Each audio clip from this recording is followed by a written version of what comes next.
Hello, my name is Alyssa and I will be going over the experiment on how to make a homemade llama lamp, as you can see here.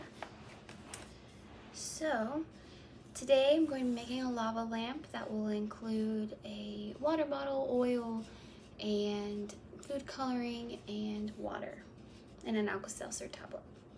And so today it'll be demonstrating the principles of density, solubility, and showing chemical reactions between the Alka-Seltzer and the water. Right. So these are my materials that I have. I have a clear bottle, water, vegetable oil, Alka-Seltzer tablets, and food coloring. And then also just wanted to explain, we'll be seeing an experiment that will show the reaction between the Alka-Seltzer and the water.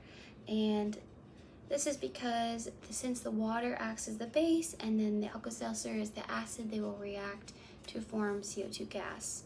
And so that was what we'll be seeing here today. And so I'm going to be going through the steps of the procedure and then also explain more about why this happened. As I mentioned before, I will be using a clear water bottle, water, oil, and an Alka-Seltzer tablet, food coloring. So I will fill the water bottle with some water, about a quarter full, and then I will be putting in the oil into my water bottle, and then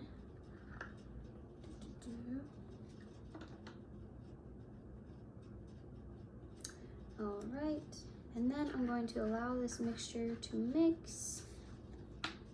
As you can see here, it has separated. So I'm going to drop the Alka-Seltzer tablet and see what happens.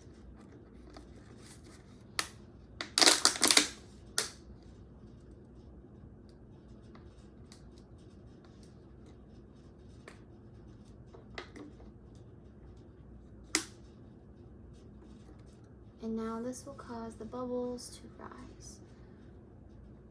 And then I'll let that, the bubbles are going up. Now we have a lava lamp.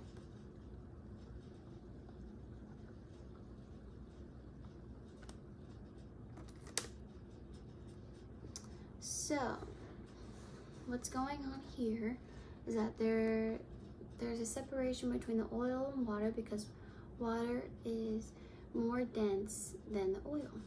And so the oil will float towards the top, which is what's happening right here. And so water is polar and the oil is non-polar, so that's why they do not dissolve each other. And so the Alka-Seltzer, what's going on is reacting with the water, and this is the reaction here.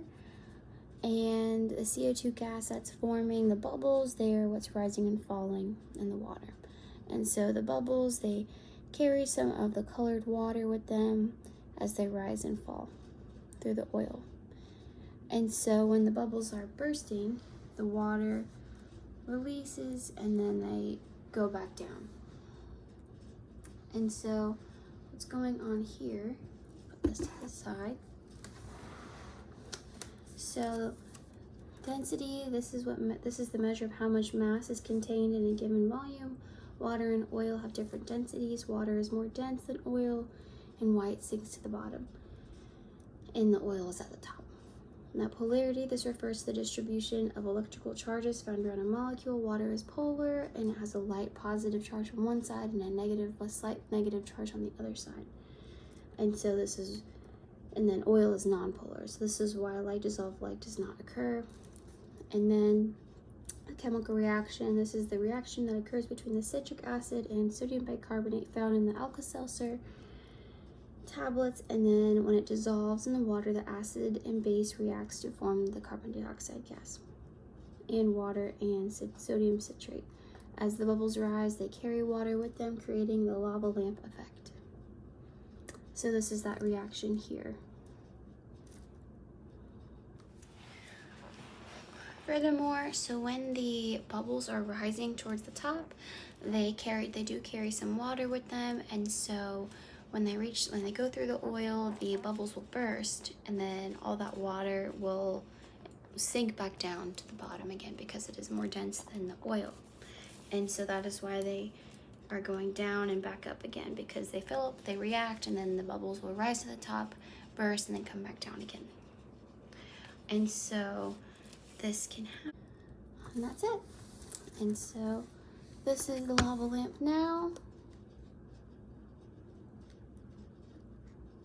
All right, thank you for watching my experiment.